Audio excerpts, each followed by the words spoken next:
let's start with like a technical definition, and then like what is flow, right? What the hell are we talking about? And then I'll break it down for you. So scientists define flow, and you may call it being in the zone or runner's high or being unconscious or being in the pocket. The lingo is really sort of endless. Flow is the scientific term, and all it means is it's an optimal state of consciousness where we feel our best and we perform our best. And everybody's had this experience. It's any of those moments of total absorption in what you're doing. You're so focused on the task at hand that everything else just seems to vanish, right? Your sense of self gets really quiet. Time passes strangely. It'll speed up. 5 hours will go by in like 5 seconds, or it'll slow down and you'll get a freeze frame effect for anyone who's been in a car crash. And throughout, all aspects of performance, mental and physical, go through the roof. Okay.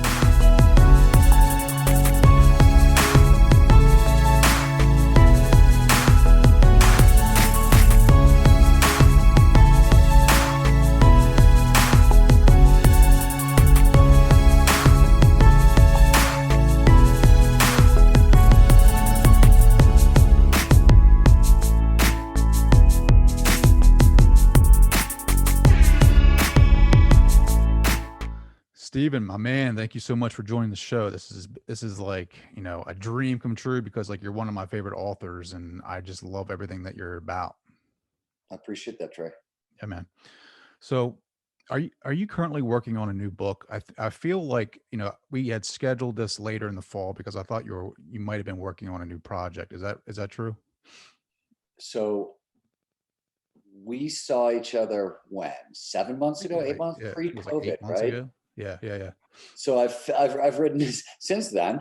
I've written 2 books. Wow, really? Yeah. They were in the works when one of them was in the works when we were together. The Art of Impossible, which is a book I have coming out in January, which is literally almost everything I've ever learned about human peak performance assembled into a how-to book. And then I wrote a novel.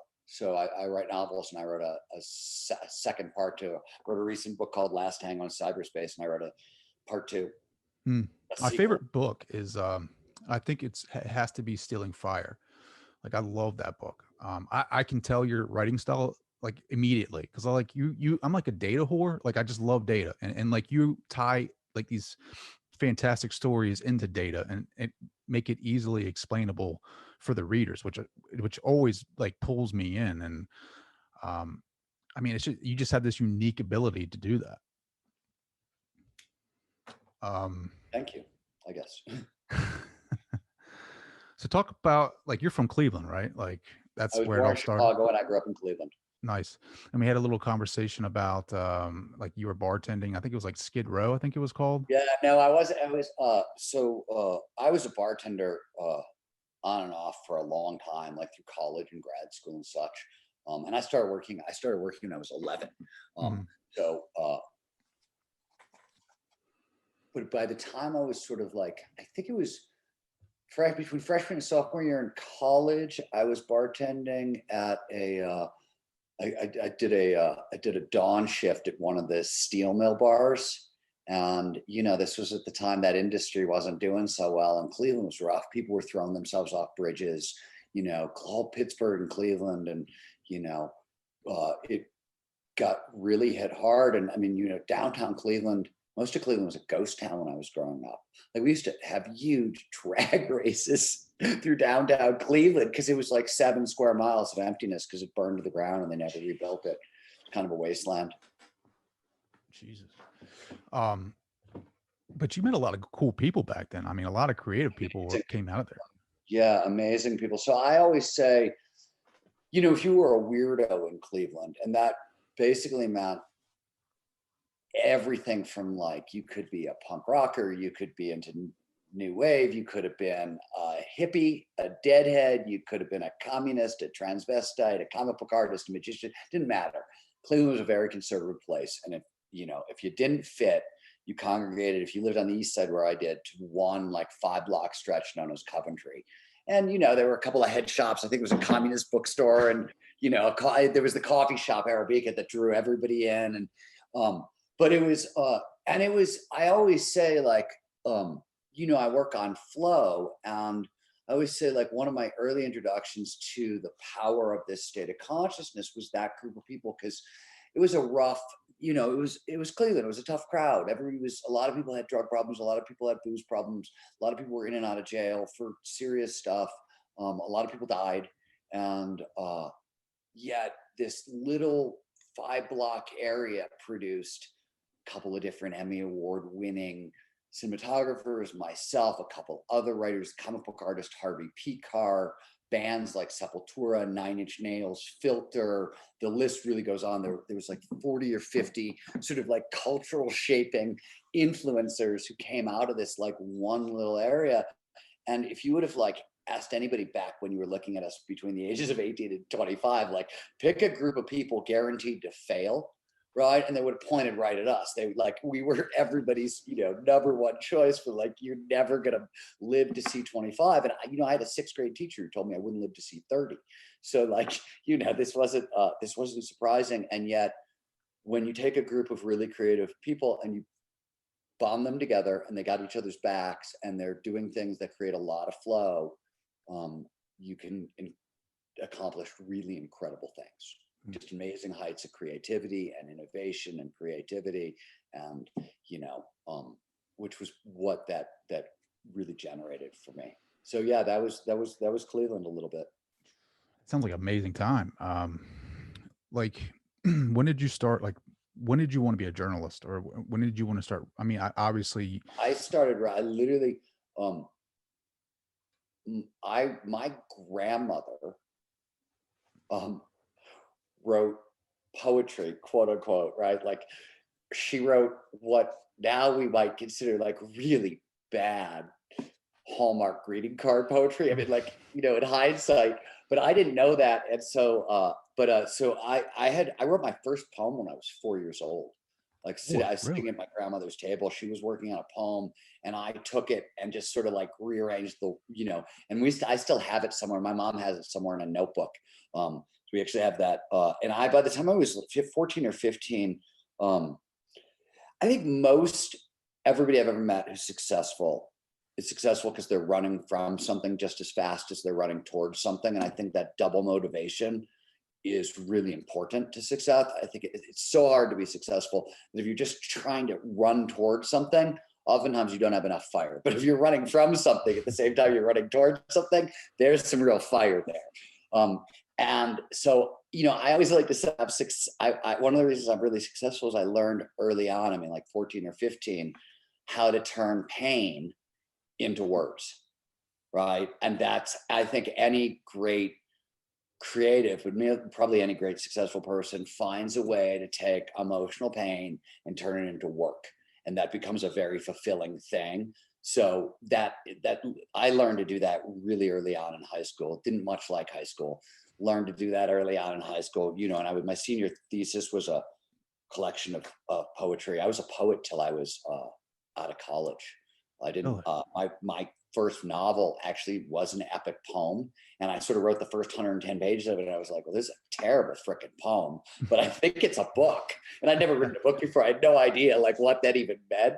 I was like, okay, let's figure out how to write a book. I mean, like you can get away with a lot of shit as a poet. You don't have to really know the rules of grammar, right? Like you don't even have to know how to spell, because you can just call that creative license at a certain level, especially if you're 17 and arrogant and pugnacious like I was. So, I had to sort of grow up really fast at that point as a writer, because I was like, oh, wow, I have to take this thing and turn it into that thing. And, that's, I think, when it really got mature. And you asked a question about journalism. I came out of even graduate school. I told you I was a poet. Then I became a fiction writer, and that's what my master's degree is in. And I had sort of freelanced. I wasn't like, it was very clear that nobody would hire me. And I had long dreadlocks. I was a weird looking guy. I was a punk rocker. I had earrings. And this is in the late 80s, early 1990s. Nobody hired dudes who looked like me. And I had worked in advertising, actually at a fairly high level, for a company called Foot Cone and Belding. They had never seen me. So like it was remote. I was working from home, and I'd send in the work and blah, blah, blah. And I got hired by a friend and like just kept on. He left and I kept the contract. They never met me. So I got out of grad school thinking, oh, I can get a job in advertising. And I walked in to the first meeting, and the guy took one look at me. It was like, there's no way we're hiring you. And, but he threw a magazine at, he liked me, and they didn't have a justification for not hiring me. Right. But it was clear they weren't going to hire me because I looked funny. Right. So he kept trying to get me to leave. And I was like, fuck you. I'm not going anywhere, man. I need a job. And so you're going to have to throw me out. And finally, so we kept going to meetings, trying to be rude. Finally, threw this copy of this magazine. It was called Bikini, which was not about bikinis. It was like the early first of what became the lads magazines, like Maxim, FHM, all those magazines. It was sort of like, it was like the underground sort of punk rock revolution. And it, they sent me tossed that to me to keep me out of it. And I looked at it and went, oh, this I can do. I read an article by a guy who later became a friend of mine. It was an interview with a guy named Tim Roth.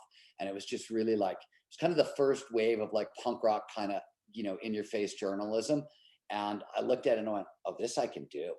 And I stole the dude's magazine, left the office, and called the editor-in-chief every hour on the hour for 4 days straight until he took my call. And then I sort of conned and begged my way into a sort of a job, sort of a tryout. And the editor basically, he listened. I didn't have any magazine experience. I had no journalism experience. So I talked to me, and he was like, well, send me some of your work. And I was like, oh, okay. And so I faxed him like papers from college and like, some of my poetry and like the first 50 pages of my novel. Like I just kept faxing him shit. And like 4 days later, he was like, well, kid, you got chutzpah. I'll give you that. Maybe something will come our way. And he called me up, and it was 2 days later. He was like, I got this crazy story. I need you to get the story. The guy's going to jail on Monday. It's Friday. If you can get the story by Monday, if you can an interview with this guy before Monday, I'll give you a job. And I did. I found a way to do it. Luckily, I had friends who were in and out of.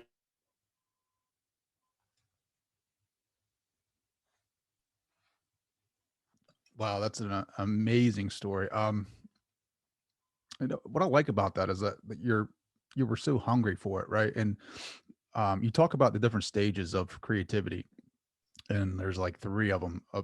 As a creative, like the first stage is like trying to make a name for yourself. Like you gotta hustle. You gotta be hungry.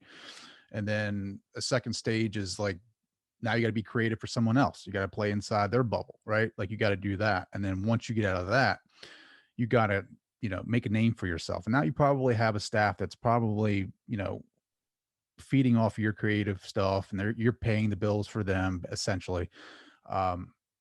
During that time, like you were getting up at like 4 a.m. Like you were 28 years old getting up. Yeah, no, I mean, it hasn't changed. I've gotten up at 4 a.m. or earlier I've seen the sunrise every day since I was 28, and I'm 53. Yeah, you have to understand that it took me so long to figure out to get into magazines, and I built my career up. I became one of the more successful freelance journalists in my 20s. And then I sort of lost all of it, right? I spent 10 years getting a dream job, then I got Lyme disease and spent 3 years in bed. And it led me to a lot of stuff. But on the other side of that, I was writing a book called West of Jesus. And it was a book about surfing, which was my great passion. And I had sort of surfed myself back to health after this long illness a little bit. And it was my first book about flow. And I realized very early on as I was writing this, I was like, one, I'm so sick. I could only do a couple things in a day. I could write maybe and do a little work, and I could maybe have a social life, or I could write and go surfing, or write and talk to my family, or like whatever. I had to make very radical choices about my time. And I started realizing that like all I really wanted to do was write and surf, and nothing else mattered. And I got this, I managed to, I bankrupted myself during that period, basically trying to pay for doctor's bills and things like that. And on the backside of it, when I finally sold this book, and I was like, oh my God, I'm getting paid to write and to go and to surf, right? Like, and to study neuroscience. And like, I was like, holy crap, this is exactly what I'm here to do. This is all I'm going to do. And I was like, and I'm going to pour everything into it every second. And so I started by getting up at 4 o'clock in the morning, we gave up a social life. It was like, okay, I'm never going to have sex again. I'm never going to meet a woman. Like, okay, that's fine. whatever. And it wasn't even about a career as much as, oh my God, I finally got like a little bit of opportunity to do exactly what I came to do. What it felt like I came to do. And if you see that, you know what I mean? If you bump into that, if you're lucky enough to bump into that at any point in your life, you run straight towards that thing with everything you got until something kills you. Because those opportunities, those moments, you get, as far as I can tell in my life, I don't know about other people, but I find one a decade shows up where there's one moment where you're like, oh, this is a terrifying thing, but it's the thing, and I'm going straight at it, and it'll disappear, it'll vanish. And if you don't go straight at it, those are the things we call regrets, right? And I don't want those. Yeah. Well, you said you had sick, you had Lyme's disease, right? Yeah. How'd you get that? Was that like a Tick bite. Really? Tick bite. I was at a wedding in upstate New York. Went for a walk. Jesus. And then like you lost everything. I mean, you went bankrupt. You talked about you lost your job, essentially, the woman you were going to marry. Like, I mean, this thing took everything from you. And then Yeah, and it gave everything to me though. That's true. So it took everything, and then I got new. It gave me new stuff, and I like the new stuff better. So I'm good with that. But you found out about flow when you were sick, though, right? Like you were seeing a lot of these Sort of. extreme sports before that. Yeah. Like, So Trey, before I got sick, when I started out as a journalist, one of the things I really covered was action sports: surfing, skiing, rock climbing. And as I wrote about in Rise of Superman, during the 1990s, there was this explosion in peak performance in the world of action sports, right? Stuff, impossible feats, stuff that had never been done before, was never gonna be done, was like being done on a daily, weekly, basis. It didn't make any sense. And it was every sport, every action sport. We just saw progression went through the roof. It didn't even make any sense. And so I was trying to answer the question of what the hell is going on, right? Where is all this impossible heightened performance coming from, right? I kept seeing impossible feats being done, and it really caught my attention. You'll notice the same sort of Coventry story, and there's a theme here. The people in action sports and the people who actually became my friends, most of the people in the early 1990s, this is a like punk rock, rowdy, irreverent group of people, right? These are not your like normal Olympic athletes that you see, that, you know what I mean? Like the people I knew, most of them had terrible childhoods, broken homes, very little education, almost no money. And yet here they were, like on a regular basis, reinventing what was possible for our species at a level like we had never seen before. And the journalists who were covering it, we used to talk about it all the time, like there's got to be a limit. It's going to stop. There's no way it can keep going. And the other side of it, like, holy crap, like, how is it possible that these people, the same group of like that society would tell you were massively disadvantaged, that are going to be dead by the time they're 30, that nobody would bet on, right? Losers from any normal view perspective, were reinventing what was possible for our species. Like that was a phenomenon that really had my attention. When I got sick, it was surfing, and surfing started producing these profound, wild, altered states of consciousness that I now know were flow states that have huge immune system boosting properties and huge performance properties as well. That got me back to health. And what happened is when I came out the other side and I was trying to figure out, well, how the hell is surfing, right? Why am I healthy again after like these weird altered state experiences that are produced by surfing? That doesn't make any sense. And I'm a science writer and a science guy. Also, trying to figure it out. I started to figure out, first of all, there's science here. These states are called flow states, and they boost the immune system and they reset the nervous system. And that's why they're useful against autoimmune conditions like Lyme. But simultaneously, the same state that helped me go seriously subpar back to normal, I was helping normal people go all the way up to Superman. And that was what happened. So I had seen it. I just didn't know it was called flow. I knew it was something because people talked about it. You know what I mean? They just used, it was funny because I always tell this story. Like, I remember meeting Laird Hamilton, the big wave surfer, probably for the first time. We were 20. I was about 27 at the time. He was maybe 30, 31. And I was writing a story for ESPN. And the funniest thing about the story, we laugh about it now, because the story was called Grandpa's, because Laird was supposedly over the hill at 31, right? It was Tony Hawk, Laird Hamilton, and Sean Palmer. Now, mind you, Tony Hawk hadn't yet thrown the 900. Like he didn't have a video game yet, right? Like all this stuff. He was over the hill. Laird had, was about to change 4 different sports forever. But Laird was describing flow back then, and he was using what I thought was like this crazy weirdo spiritual language that when you go there, it's always the same. It is, and you are, and that's it. Stuff like that. Now, in hindsight, I realize he's giving me an absolutely like scientifically accurate, literal description of what goes on in flow. But at the time, I was like, what's up with this new age fruitcake, dude? Like, I know he's the toughest guy on earth, but like, what kind of flowery, like, what are you talking about, dude? The you are and it is. I mean, shut up, man. Right. And later I was like, it took me about 5 years of science research to realize I was the total asshole in that situation. And Laird was being totally righteous, right? But it took a little while for me to learn that. But yeah, so that was sort of where it really began, my adult career, you could say. Well, how do you all right, so how do you earn the respect of like the neuroscience community? Like, I mean, you said, it took you 5 years of like researching data, right? Like, I mean, how do you do that? So I always tell this to people in different contexts. A lot of people I think want to be quote unquote thought leaders today. And apparently I am one. So people come and ask me, how did you get here? Right. And what they really mean, what most of them, if you're going to ask me the question, mostly the answer you want is, well, this is how I got famous on Instagram in a year. And that's not an answer I've got for you. I don't know. I wrote 12 books and started a neuroscience research company. Like that's what I did. I don't know what, but my point on that is I went very, very, very slowly. I started my first company, not the Flow Research Collective, but the company I was co-founder of before. It wasn't even by choice. I had been studying the neuroscience of flow.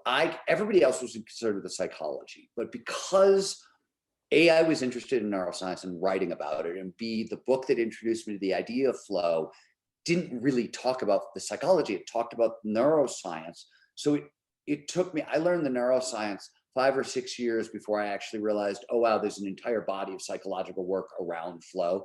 I was already interested in this thing that the flow psychologists really were not interested in.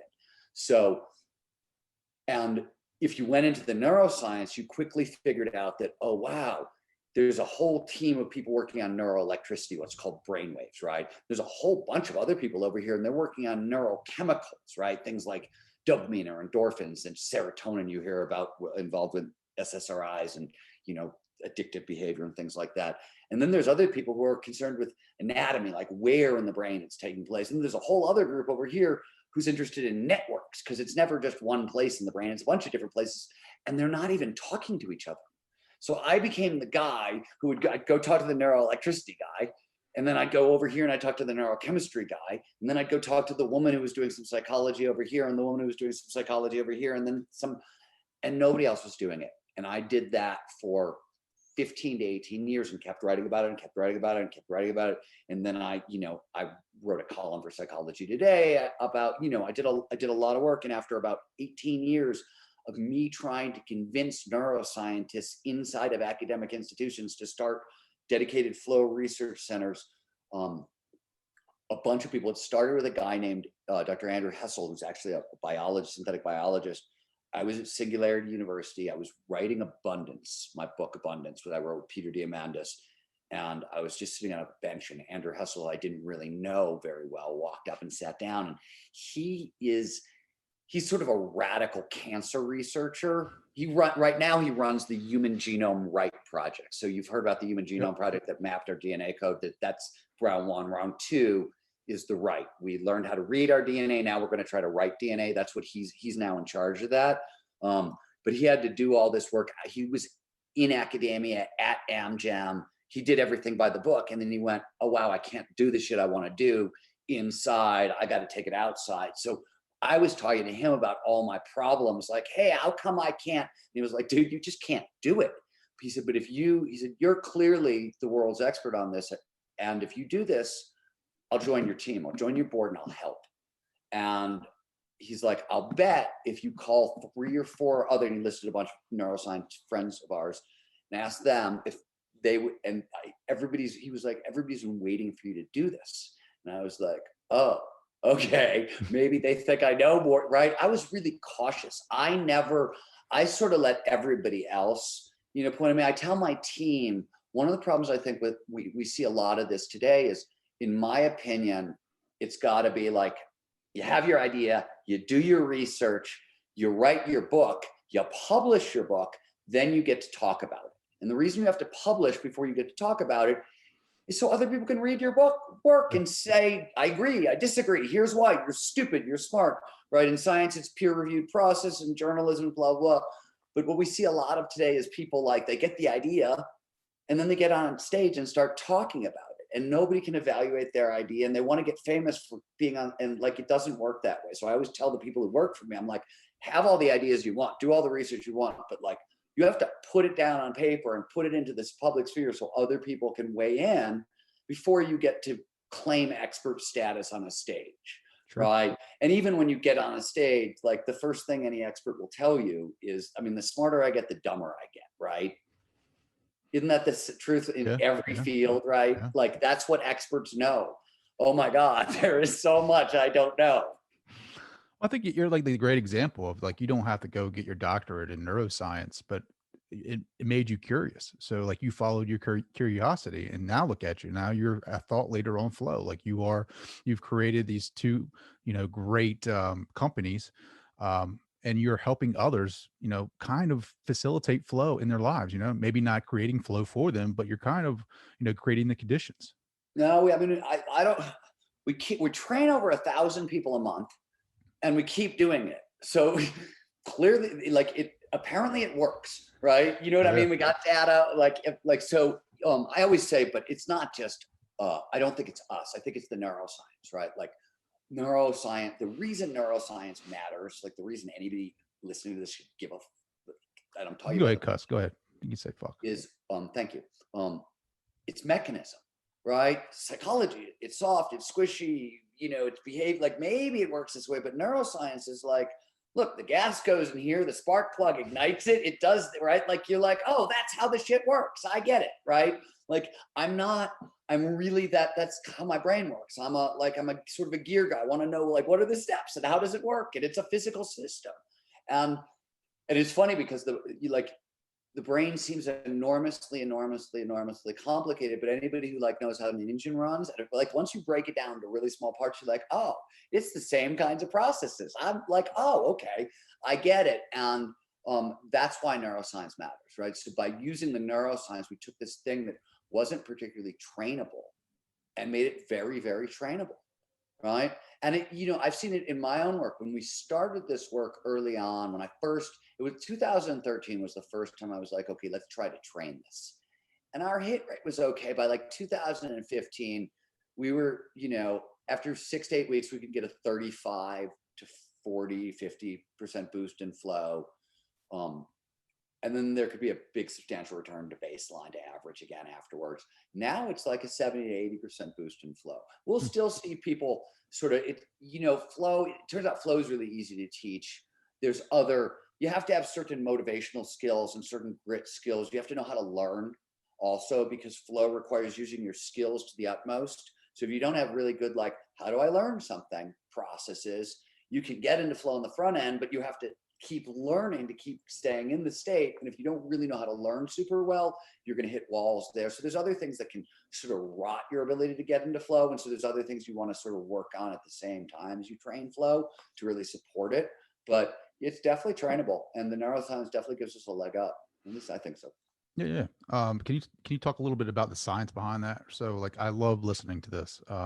The basics of flow, like, what is happening in your mind when you're going into Well, okay, so let's just start with like a technical definition, and then like, what is flow, right? What the hell are we talking about? And then I'll break it down for you. So scientists define flow, and you may call it being in the zone, or runner's high, or being unconscious, or being in the pocket. The lingo is really sort of endless.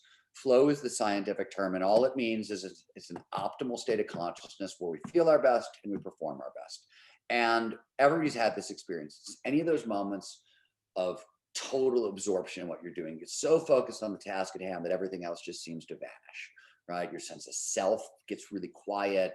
Time passes strangely. It'll speed up. 5 hours will go by in like 5 seconds, or it'll slow down and you'll get a freeze frame effect for anyone who's been in a car crash. And throughout all aspects of performance, mental and physical, go through the roof. Okay, great. That's flow. When psychologists define flow, they define it according to, there are 6 characteristics. They're technically phenomenological characteristics, which technically means this is how the state makes you feel.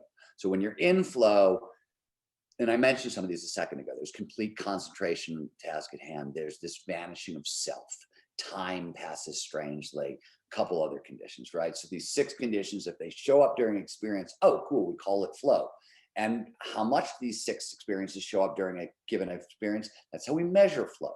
Underneath all that psychology, there's a bunch of neurobiological changes. And I'm just going to focus on, as I said, if you want to talk about what's going on in the brain, there's 4 things you really talk about. You talk about neurochemistry and neuroelectricity. These are the 2 ways the brain talks to itself, right? Their communication. How does the brain talk to itself? How does it talk to the body? Neurochemicals are electrical signals, chemical signals are electrical signals, and neural anatomy and networks, that's about where in the brain something is taking place. I'm just going to focus on neural anatomy, where, and then we'll talk a little bit about neurochemistry. Neural anatomy, old idea about high performance is what was called, and everybody listening has heard some version of this, it's the 10% brain myth. It's the idea that we're only using a small chunk of our brain at any one time. So peak performance, when we're at our best, got to be the full brain, right? We're using everything on overdrive. And that's not actually the case. It's we don't use more of the brain, we use less of the brain. And it's an efficiency exchange. The brain has a fixed amount of energy it can work with at any moment. So when we move into flow, the brain needs a lot of energy to pay attention to the present moment. So it shuts down areas that it doesn't need working at that point and redirects the energy, right? That's essentially what's going on. And what it really does is it shuts down a large portion of your brain that's right behind your forehead. It's called the prefrontal cortex. And this is a part of your brain, it's powerful, right? This is complex, logical decision-making. This is long-term planning. Your sense of morality lives there. Your sense of willpower also lives there. In flow, these things aren't crucial. So this portion of the brain gets quiet. And the technical term is transient, meaning temporary. Hypo, H-Y-P-O, is the opposite of hyper. It means to slow down. Frontality, the prefrontal cortex, the part of your brain that's right behind the forehead, right? So in flow, this portion of the brain gets quiet. This is why does time pass so strangely in flow, right? What's that about? Time is a calculation performed all over the front of the brain. And as we move into flow and this portion of the brain shuts down, there's a couple other things that mess with time, but one of the main ones is this, it's sort of a network. Time calculation is a network, and the prefrontal cortex shuts down. It's like any network, right? You pull off enough nodes, your internet goes down. Same thing with your ability to calculate time, separate past from present from future. Big deal for performance, right? If you think about most of the stuff that fear is the biggest problem for performance, mostly. And most of the stuff that scares you is either scary stuff that happened in the past, you'd like to avoid it happening again in the present, or it's scary stuff that could happen in the future. You want to steer around it from the present. If I remove past and future, unless you're a soldier in a combat environment or an MMA guy in the ring or an action sport athlete at the top of a 100-foot wave, you're probably not in a life-threatening situation. And you don't, right? So what happens is stress hormones get flushed out of your system. This was the big deal with Lyme disease. Like, how the hell does flow cure, like flow and surfing cure Lyme disease? Any autoimmune condition is a nervous system gone haywire, right? It's like your nervous system is having an epileptic fit all over the place. And part of the problem, and anybody who's been sick for a long time is going to be able to totally relate to this. Your body, it's a homeostatic mechanism, right? It wants to go back to sort of normal baseline, whatever. But if you're sick for a really long time, your body doesn't know where normal is anymore. So when you move into flow and all these stress hormones get flushed out of your system and it resets your nervous system to zero, if you're coming out of a long illness, it's really beneficial because you're retraining your brain and your body. Hey, this is normal. This is how you're supposed to feel, right? And that sounds like a simple thing, but like when you can't find normal, it's not, like, it's awful. And so flow was really helpful for that. That's how I ended up sort of curing myself of Lyme disease partially with this mechanism. Wow. What there's like 6 chemicals associated with that, right? Like that's why you feel like this So amazingness. let me clarify that. There's 200 and some odd neurochemicals in the brain. 50 or so of them are really understood to some level. There are, that we know of, a good 9 or so, 10 that are probably involved in flow in a significant way. There are 5 or 6 that you're referring to that get all the attention because they're the feel-good chemicals, right? They're the pleasure chemicals. Flow is the most addictive experience on earth. We know this. It's people's favorite experience on earth. If you ask people, what do you like the most, period, we like flow the most. And that pleasure is the same performance enhancing benefits come from 5 or 6 of these different neurochemicals. So I'll give you a couple examples just from a pleasure perspective. So 2 of the chemicals you get in flow are dopamine and norepinephrine. These are pleasure chemicals. We feel them as excitement. In flow, they help enhance focus, right? So they drive, but them as, that this cocktail is romantic love. Fallen in love before, right? That incredible giddy, I can't stop thinking about her, him, it, she, my dog, whatever it is that you're falling in love with, it's norepinephrine and dopamine.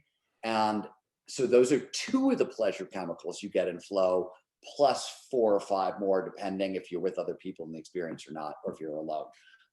That'll also impact the chemicals. When you get all 6, that includes oxytocin, the so-called trust cuddle chemical, but that appears to only show up when other people are involved in the experience with you, and there's a group flow experience or things like that. If you're by yourself and you drop into flow, we don't think you get oxytocin. It doesn't seem to be a way to get into your system. Well, you talked about like soldiers going across, going into war and then having that stronger relationship with their brothers as opposed to their wives because they're experiencing flow, which is more chemicals than when you fall in love. Exactly. Yeah, you see it with action sport athletes too. Laird Hamilton mentioned this.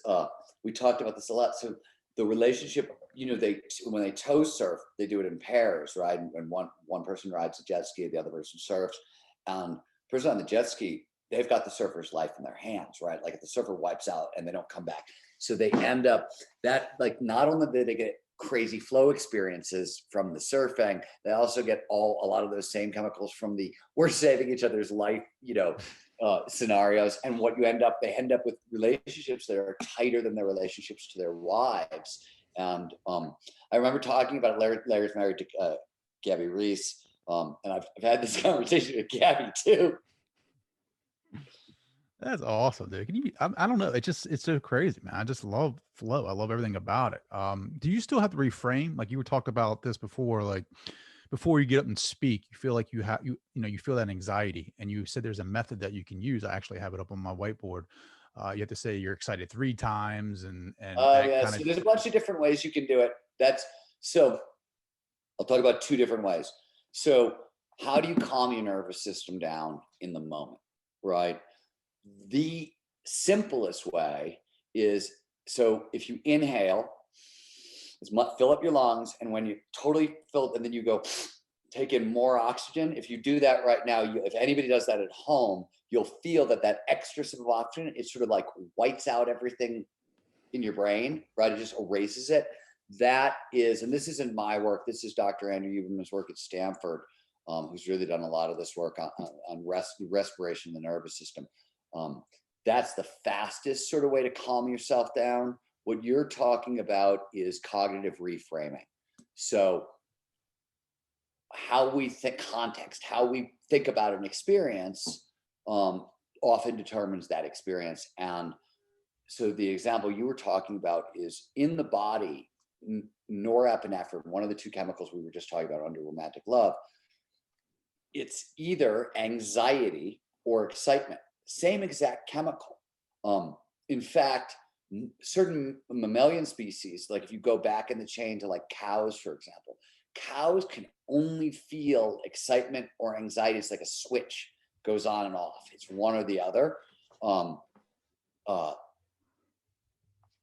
Humans were a little better at mixing them. We can sort of like excited curiosity, anxiety, like that we can weave them together, but we're not really good at it. And so they did this experiment at Harvard. They were like, okay, we want to know if I got to calm somebody down, is it better if we do 5 minutes of slow, deep breathing, not doing the inhale I just taught you, not doing that, but just like 5-second inhales, 5-second exhales for, how long versus a reframing technique. So they tested it. And the reframing technique was literally think about the thing that's scaring you and say out loud, as you just pointed out, I am excited, I am excited, I am excited 3 times in a row versus deep breathing.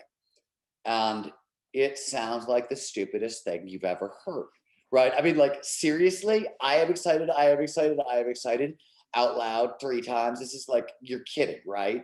And Santa Claus is going to come down the chimney with Girl Scout cookies. But it turns out, actually, here's your Girl Scout cookies, right? Like, it actually works. So yeah, you can sort of reframe stuff. There's a couple other steps is, if you're up against something like COVID-19, you know what I mean? You're not going to reframe COVID-19 with I am excited, I am excited, I am excited, right? And the other thing is that excitement works really, really, really well if you couple it with, prior memories of positive success, right? Like this is work. Mike Gervais has done a lot of this work, the sports psychologist who works with the Seattle Seahawks. Really kind of like the best thing, some of the best performance advice. Most people don't trust their own history. Like, I don't care who you are. You could be the most colossal fuck up in the history of the world. There's still shit you're good at, even if it's only getting into trouble, right? Like, you've got certain skills just to survive. You develop them, and a lot of them are invisible, right? Like, one of the things, because I grew up in Cleveland in this big melting pot culture at Coventry with a big melting pot of people, and because I was a bartender, and I was bartender in rough neighborhoods where you had to really you got to get along with everybody. Because look, I'm 100. When I graduated high school, I was a lot skinnier. I'm still $160, soaking wet, and 5'10". So I'm scrappy, and you don't necessarily want to mess with me. But come on, right? Like, I was working at steel mill bars and biker bars and things like these guys were going to kill me. So I learned to talk to a lot of people. Is my point. I learned to respect a lot of people and listen to a lot of people and talk to a lot of people and like a lot of people. And that's an invisible skill. No employer is going to, it's not going to show up on anything anybody's ever measuring, but you can drop me into the middle of anywhere in the world and I'm going to make friends very quickly. Because of, right, that's an invisible skill. And so you have to trust your history. You have to look back over your life and be like, where are situations where I encountered this anxiety before and I triumphed? Maybe you've never spoken on a public stage before, but you've certainly walked to the dinner table and pitched your wife and kids an idea that maybe, you know what I mean? Like, maybe you didn't know how they were going to react and you sold it and it worked. Like, everybody's got something, right? Even if you don't got that, you've got the time that you convinced 4 of your friends to go see the movie that nobody wanted to see. And it turns out it was a great, you've all got something. So that kind of stuff coupled to it is also really, contextual reframing is really powerful, but if you can anchor it in, oh, this thing that really happened to me, there's also some more energy there too. That's awesome. How can people connect with you? How can people find out more about flow? So gift for all your listeners, for sure. If you go to www.flowresearchcollective.com/flow blockers, right? FLOW blockers. So there are about 10 different things that really normally block flow for most people. There's probably more, but 10, we've identified 10 big ones. And by we, I mean the field of flow researchers. 10 big things have been identified. I think lots of different people have contributed. So we built a diagnostic for it, and anybody can take it and it'll just look over your life and say, hey, this is the thing you're doing, stop doing that, and it'll give you ways to do that. So that's free. You can go to flowresearchcollective.com. There's tons of free videos, podcasts, anything you possibly want, or stephenkotler.com, same thing, tons of free stuff. And check, if you go to stephenkotler.com, if you're curious about this stuff, go to the tab that says the rabbit hole, because there's basically playlists of like articles or podcasts or short video clips or whatever. So whatever you're, curious about, there's a rabbit hole for you. Awesome, man. Yeah, I highly suggest everybody go to Creative Live and watch your training there. Like, I love it. Like, it's probably the most important investment I've made as a creative, just to kind of learn the science behind it, and some of the bonus footage that you have at the end about curiosity is huge, and it's helped me along the way. No, thank you. I'm Last glad. question, man. What do you want your legacy to be? That's funny. Because I don't ever think in those, I don't really think in those terms. You know what I mean? Like I never, I never actually think about those terms. But I'm excited that I get the opportunity to write books that impact the world, right? The fact that I get to write for a living and it makes an impact. I would, I always wanted to, really, really, really be part of the group of people. I don't, want to, it doesn't have to just be me, but I want to be part of the group of people who really totally decode the neurobiology of flow, like exactly how this works. How do we get more like that? That's really important to me. And most of the work, my wife and I, have been involved with animal work and dog sanctuary work and dog rescue and animal rescue and conservation. And, so if I can make the world a better place for animals along the way, that's, people are always like, oh my God, the flow stuff, you're helping so many people. And I'm like, that's great, maybe, but like, that's not like, I wanted more flow for me and my friends. Like, don't ever think this is about like some altruistic whatever. Like, I wanted more of this happy drug for me, my friends, and it's just a puzzle. I like puzzles, right? I'm super, super, super motivated. The stuff that I do that, like, legacy wise, yeah, if I can make the world a better place for animals and the environment, yeah, that's something, that's a legacy that, extends beyond, beyond me and beyond the flow stuff and beyond the human species. Cause I'm not super impressed with us. Like I'm impressed with individuals. And I'm an optimistic in general, but Art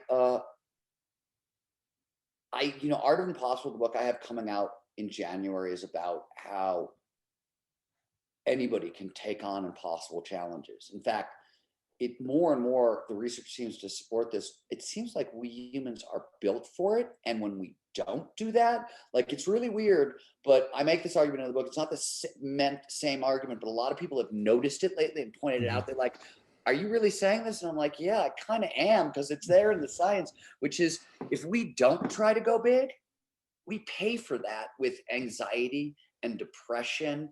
And like a lot of the so-called diseases of the modern world are really diseases of like, we're designed for peak performance. We're designed to go hard and go big as human beings. I'm like, seriously, and not doing that, sort of settling for average. And when we're capable of extraordinary, that sort of seems like a death sentence. That's what the research really sort of points to a lot. So, I'm impressed when the people I always say that, like, I like the leading 10% who are out there pushing forward, and I like the trailing 10% because I come out of that community, the people who've gotten their ass kicked so badly, right? Like, everybody who's sort of in the middle. Okay, I'm glad you like the middle, and that's cool, and I get it. It's hard here. It's hard for everybody. If you're just like cool where you at, that's great. But like, I sort of like the edges of the spectrum. I'm a weird dude that way, but I'm the same way as you, man. Like, I can't, I have to continuously push myself, or else I feel like life is, futile. Like, I just don't feel like I'm doing anything, right? Like, I've tried to, like, my wife's always like, why are you always trying to push the envelope? Why are you always trying to push the boundaries? I'm just like, it's just my DNA. I don't know. Like, I just do it. I feel like creativity, and this is like the biggest question that I want a lot of people to like ask themselves, like, that are creatives. Like, think about how creativity has saved your life. And you said this in the course. And it really hit home with me because it was like, how has creativity saved my life? It has given me something to push for, like to continuously get better at and push my boundaries. And it gives me something to work for. How has creativity saved your life? Oh yeah. I mean, devotion to craft, whatever the craft is, right? For me, it's either dog work or writing work or skiing work, usually, or flow research, right? Those are the crafts that get most of my attention. But like that ability to like really focus in on the thing I'm doing and get better and try to do it in a slightly different way and a slightly better way. I always say that, like, you know, book, for example, I've written about 12 books and each one of them has a visible challenge, right? Like I got to communicate this idea, or I got to tell this story in a way that's fun for the reader, whatever. But all of them, there's a creative challenge, right? Like Bold, I swear to God, I'm not making this up. Bold is a business book, right? It's about people harnessing disruptive accelerating technology and using some of the flow stuff we've been talking about, some other human performance stuff, to really build kind of world changing companies. And how do you do that? And sure, I was interested in that idea, and Peter Diamandis and I wrote the book together. It was fun and I liked the idea, but I really wanted to write a business book that didn't suck. Every business book I've ever read they're the dumbest thing in the world. I'm like, this, not only was it written by a moron, like you're treating me like I'm a moron. Like every business book I've ever read is talking down to the reader in some way, or like, I was just like, no, man, like I want to write a business book that doesn't suck. And so every one of the books that I've written has that kind of challenge baked into it. And I love that kind of, you know what I mean? I love it. I always tell people, jokingly, but I'm also deadly serious, which is I want to be the best writer in the world, period, bar none, number one. And I get that that's not a title. Like you can't actually, there is no best. You probably couldn't even make a list of a top 1,000, top 5,000. Like it doesn't work like that. There's no heavyweight writing title. I don't care. I'm actually that competitive about like creative self-expression. I just come at it with everything because it is everything. And it is, if your craft is not your salvation, I don't know how you survive here. I'd like that, honestly. Life can be so challenging, so painful, and so unpleasant. And even when you're doing exactly what you love, right? I mean, and I deal with this all the time, because a lot of our work is about how do you take top 10%, top 5%, and get them to top 1%. Right. So, and you see best in the world people who are like, everybody makes the same discoveries. You'll come to a point when when you realize the thing that you love becomes a prison. And that is like that. And there's always, your favorite book, Stealing Fire, for example, that book was the most awful experience I've ever had in my entire life writing that book. Really? It was terrible. I hated every minute of it. Was awful and painful and unpleasant. And nothing about that book was rewarding. And other than the fact that, it's sold a gazillion copies and people love it. But so the aftermath has been rewarding, but like nothing about that book felt like a prison, almost start to finish.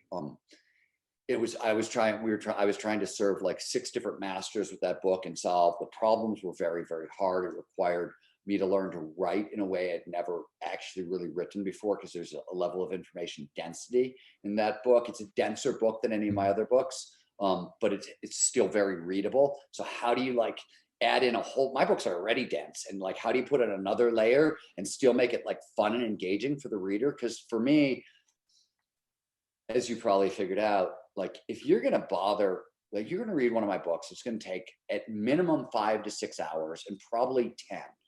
If you're nice enough to give me 6 to 10 hours of your life, it is my job to make sure, like I always tell people, it's got to be fun as hell and it's got to blow your mind. Otherwise I haven't done my job. Like it's got to do both. Cause I don't want you to have to slog through 10. If you have to be bored for 10 hours and it's constantly just taking medicine. Yeah. That sucks. I don't like it as a reader. You know what I mean? Yeah. I like it as a reader when it's a textbook, right? I read textbooks. Yeah. A lot. And that's okay. You don't have to it doesn't have to be a good story. Just give me the freaking facts. I'm cool with that. Just give Right. me Like, the I'm data. cool.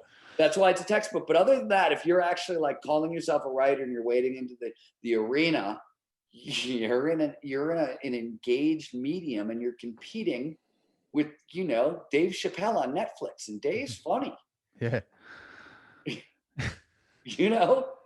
Well, the one thing that you just, you said that really just kind of shook me a little bit was, each book is like 10 or 11 years of someone's life, like your life, right? Like when I pick up a book, like you write an article, it could be like an hour or two of your life. But when I pick up a book like Stealing Fire, that's value right there. That's like someone's life for like 10 years of their work. And that's just like phenomenal to me.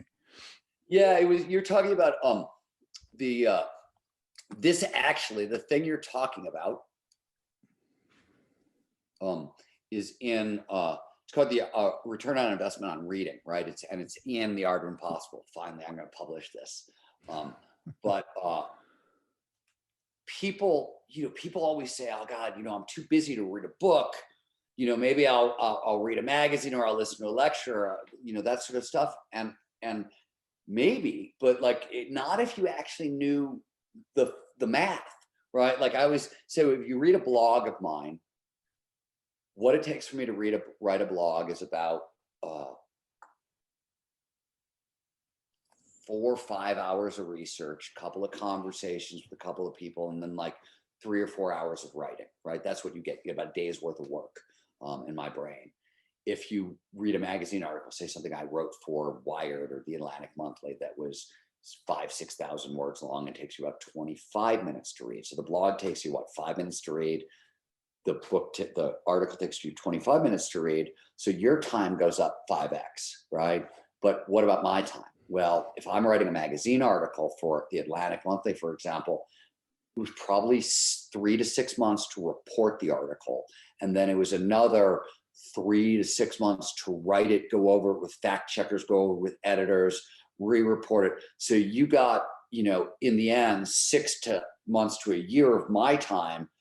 So my time, went from a day to a year, right? So, and you did 5 times more work. I did 365 times more work.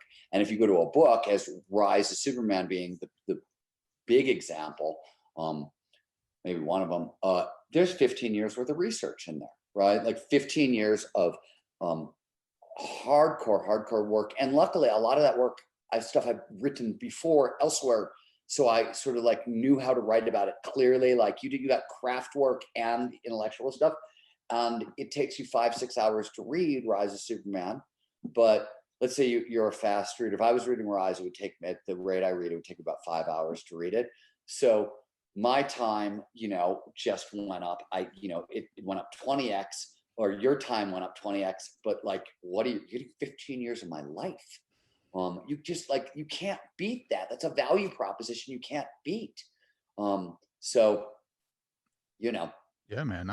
This hour has been, this has been the most valuable hour for me. I mean, just getting to know you and more. And I appreciate you taking your time. I know we're a little over, but thank you for coming on the show, Steve. And this has been amazing. It's my pleasure. It's funny. I got to get off the phone with you, or the podcast with you, to go get on a call with Joe, which is where we met. No shit. That's Yeah. awesome. Well, tell him I said hi. I will.